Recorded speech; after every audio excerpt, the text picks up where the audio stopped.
ثم قال الشيخ محمد بن عبد الوهاب رحمه الله: ولكن الناس فيها ثلاث فرق، فرقة نطقوا بها وحققوها وعلموا أن لها معنى وعملوا به، ولها نواقض فاجتنبوها، وفرقة نطقوا بها في الظاهر فزينوا ظواهرهم بالقول واستبطنوا الكفر والشك، وفرقة نطقوا بها ولم يعملوا بمعناها وعملوا بنواقيدها، فهؤلاء الذين ضل سعيهم في الحياة الدنيا وهم يحسبون أنهم يحسنون صنعا. Puis l'auteur dit, donc après avoir souligné la narration des voiles, que cette formule, la ilaha illallah, a des termes qui la composent et aussi une signification. Mais à son sujet, les gens sont de trois groupes.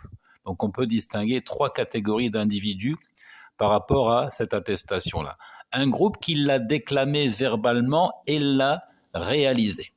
Il a su qu'elle a un sens et l'a donc appliquée. Il a su que l'attestation a aussi des annulatifs et il les a évités. Donc ça, c'est le premier groupe véritablement monothéiste, qui a compris la portée de la ilaha illallah et qui a œuvré en conséquence, qui a adopté le dogme du pur monothéisme et qui a vécu le dogme du pur monothéisme. Un autre l'a prononcé en apparence, embellissant l'apparat par des mots, tout en dissimulant la mécréance et le doute. Et là, il fait allusion évidemment au groupe de ceux que l'on nomme al-munafiqun, les hypocrites. Les hypocrites qui cachent le doute et la mécréance dans leur cœur, tandis qu'ils affichent l'appartenance à la religion de l'islam. Et comme vous le savez, cette manigance ne leur profitera en rien au jour de la résurrection. Ils cherchent à tromper Allah, or ils se trompent eux-mêmes. Et comme le dit le Très-Haut, Innal munafiqina fi darkil asfali minan nar. Les hypocrites sont au plus profond du feu de l'enfer.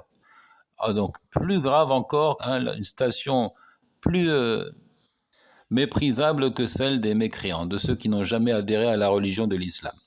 Puis il dit, et un troisième groupe qui l'a prononcé, sans œuvrer selon ses implications, perpétrant ses annulatifs. Voilà un troisième groupe d'individus qui dit la ilaha illallah, mais qui n'œuvre pas dans le respect de la signification de cette attestation, et qui sombre dans ce qui annule et anéantit sa validité. Ceux-là sont, dit-il, ceux dont l'effort se sera perdu dans la vie dans ce bas monde, mais qui pourtant croient bien agir. Le verset 104 de la sourate Al-Kahf.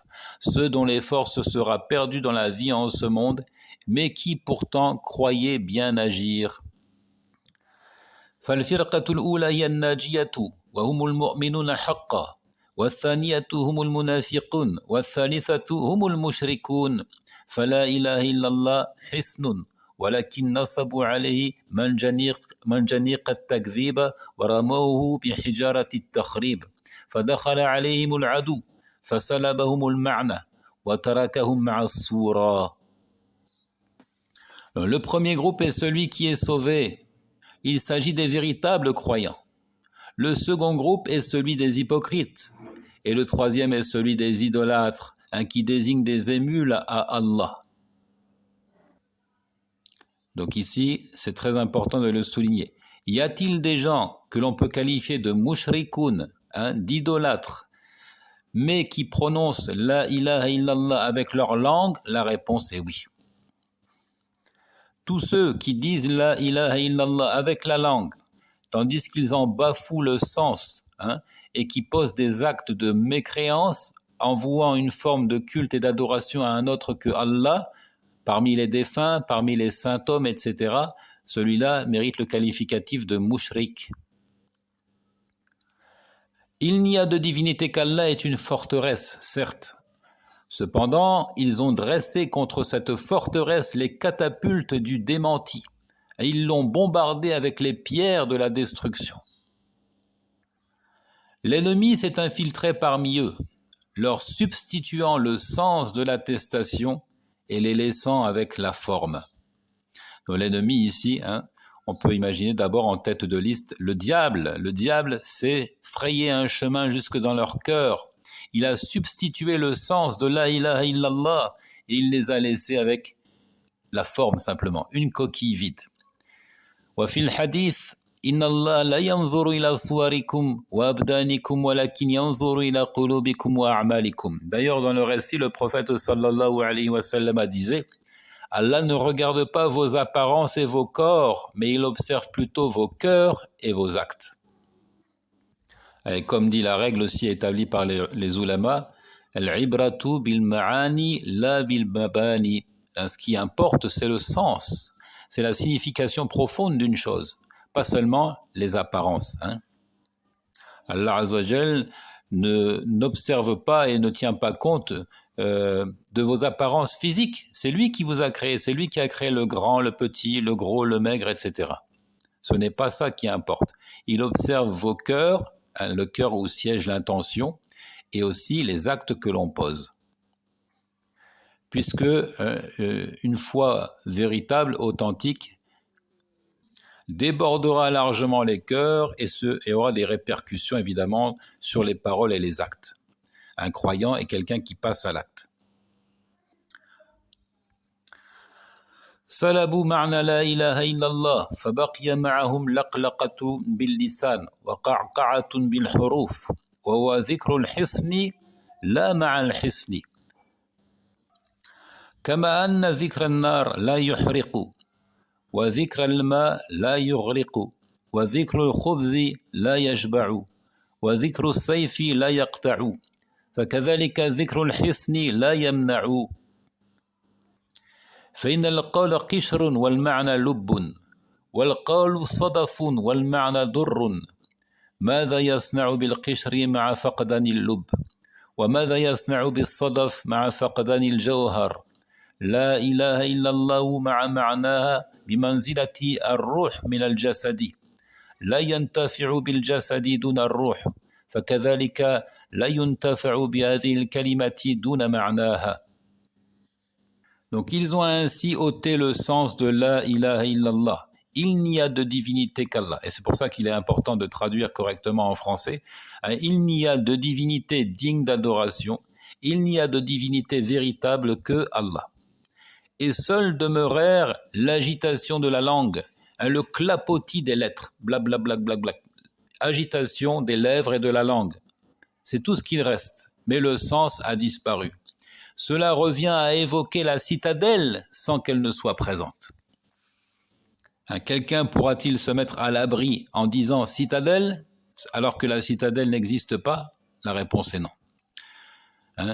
On construit les murs de la citadelle, on s'enferme à l'intérieur de cette citadelle et ensuite on dit « je suis dans la citadelle ». De même que la mention du feu ne brûle pas, que celle de l'eau ne noie pas, que celle du pain ne rassasie pas, que celle de l'épée ne coupe pas, alors la mention de la forteresse ne préserve pas. Et il ne suffit pas de dire forteresse pour être protégé. De la même façon, il ne suffit pas de dire du pain pour être rassasié. Il ne suffit pas de dire du feu pour être brûlé. La parole est une pelure et sa signification est la chair. Ainsi, on fait une comparaison entre la ilaha illallah et un fruit, par exemple. La parole, les mots qui composent, c'est comparable à la pelure. Et la signification, le sens profond, c'est la chair. La parole est une coquille, tandis que son sens est une perle. Que fera-t-il de la pelure s'il perd la chair? Que fera-t-il de la coquille sans le joyau? Qu'est-ce qui est plus profitable finalement, la pelure ou bien la chair? La coquille ou bien le joyau qu'elle renferme? Il n'y a de divinité digne d'adoration qu'Allah, avec son sens, et comme l'âme avec le corps. On ne profite pas du corps sans l'âme, et pareillement, on ne profite pas de cette parole sans son sens. Donc la ilaha illallah permet à l'individu d'adhérer à la religion de l'islam. Et nous autres jugeons d'après les apparences. Nous disons quiconque atteste que la ilaha illallah Muhammadun Rasulullah est entré dans la religion de l'islam. Est-ce qu'il tirera profit de cette parole dans l'au-delà, à la rencontre de son Seigneur, ça dépend évidemment de sa sincérité. Est-ce qu'il est sincère? Et aussi de la suite des événements. Après la conversion, est-ce qu'il va s'en tenir donc aux enseignements du prophète sallallahu alayhi wa sallam de prière, de jeûne, d'aumône et autres? Et surtout, est-ce qu'il va éviter de poser des actes qui pourraient anéantir la validité de cette attestation, la ilaha illallah, des actes d'idolâtrie en vouant une forme d'adoration à une créature? C'est tout cela donc qui va justifier le profit apporté par cette parole à l'individu. Qu'Allah donc fasse de nous de vrais monothéistes. Qu'il nous aide à jeûner ce mois du Ramadan convaincus que c'est un bon moyen de gagner l'amour et l'agrément et le pardon d'Allah subhanahu wa ta'ala, auquel nous vouons un culte exclusif. Nous ne le faisons pas par ostentation, nous ne le faisons pas pour satisfaire une créature quelle qu'elle soit. Nous attendons notre récompense d'Allah seul et sans associé. Wallahu ta'ala a'lam wa sallallahu wa sallim ala nabiyyina Muhammadin wa ala alihi wa sahbihi ajma'in.